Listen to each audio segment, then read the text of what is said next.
One thing that I'm a very big fan of is over a period of time, you can have a very beautiful aquarium. And in general, I find for 1 year you love it, then 1 year you like it, then 1 year you've seen it. So this tank's been going for a long, long time. It's got one little cichlid left swimming around in it. And now we're going to totally overhaul it and start again to recalibrate our interest. Now we've got the tank nice and empty.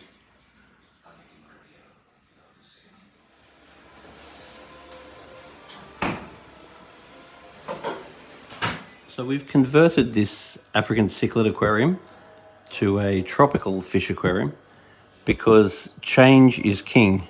I really find that over time, when you've got the same aquarium, you tend to have seen it.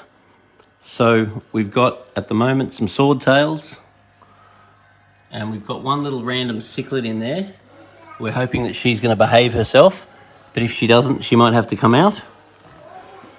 There is a pair of bristlenose catfish in here somewhere, but they'll go and hide, of course.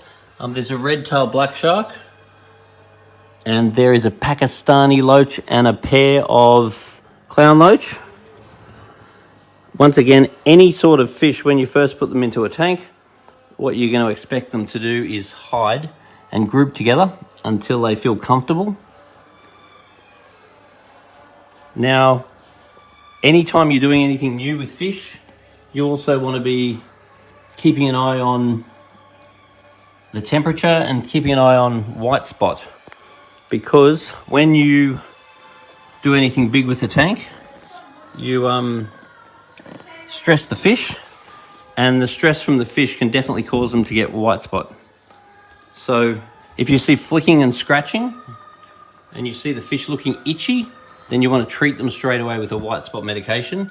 It's actually even a really good idea just to have white spot medication available on hand, because you find that half the time the fish end up getting white spot in the moments where it's inconvenient or unavailable to get the white spot cure. So there's a big kissing gourami in the back there as well. Now, because the filter was quite old, the filter needs replacing. So at the moment we've just got a little temporary, we've got a little extra filter which is temporarily running the tank. So what we've actually done is just put some marine pure balls in the back of the tank, and we're really hoping that the good bacteria in the marine pure balls is going to help the fish out, and the good bacteria that grows in the marine pure balls is going to grow the good bacteria so the fish don't end up with ammonia in the water. It would be a really great idea if the water could be tested on a semi-regular basis as well, especially while the tank's new and while all the good bacteria is being established. So there is a test kit here. So doing these water tests would be a very good idea. So here you've got pH, and then you've got ammonia, nitrite and nitrate. They would be very good things to test. And then you've also got GH and KH. So doing a round of these tests once or even twice a week when the tank's very new would be a very good idea. You could also put a good dose of Autorager in every couple of days, like a good squirt of this. And then what that will do is help to detoxify any ammonia or nitrite that builds up. Because when the tank's new, especially when there's inadequate filtration on the tank, what we're wanting to do is make sure that we don't form ammonia and nitrite. Because if the tank ends up with ammonia and nitrite, it'll end up making the fish sick, and then we'll eventually kill them. So getting water tests done on a semi-regular basis when the tank's new is very important, and also making sure that you don't really feed the fish right at the start, because at the very start, the fish are going to be producing waste, and we really don't have stable bacteria while the tank's brand new. So when the tank's brand new is the riskiest time. So keeping an eye on the fish, making sure that you're looking out for any irregular behavior. And what you really want to do is just make a little video of whatever you see and let us have a look at that and bring us a sample of water or test the water yourself.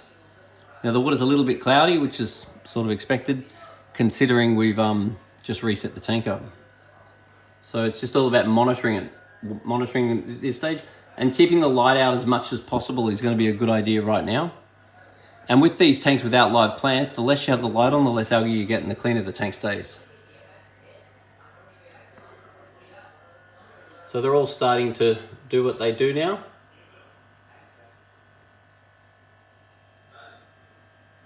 And fish take about 3 weeks to really settle in until their immune system is back and established. Especially after an overhaul like this.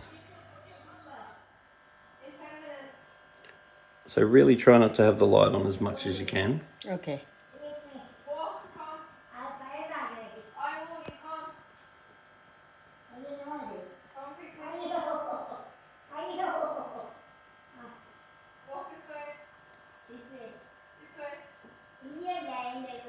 So keep an eye on Mr. Cichlid. I don't think he'll cause trouble.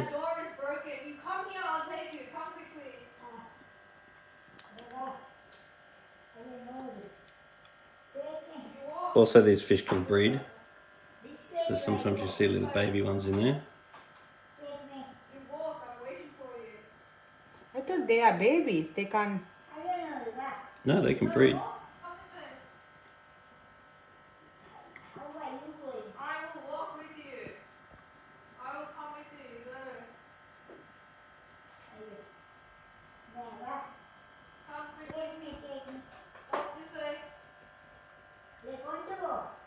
The Guami is nice.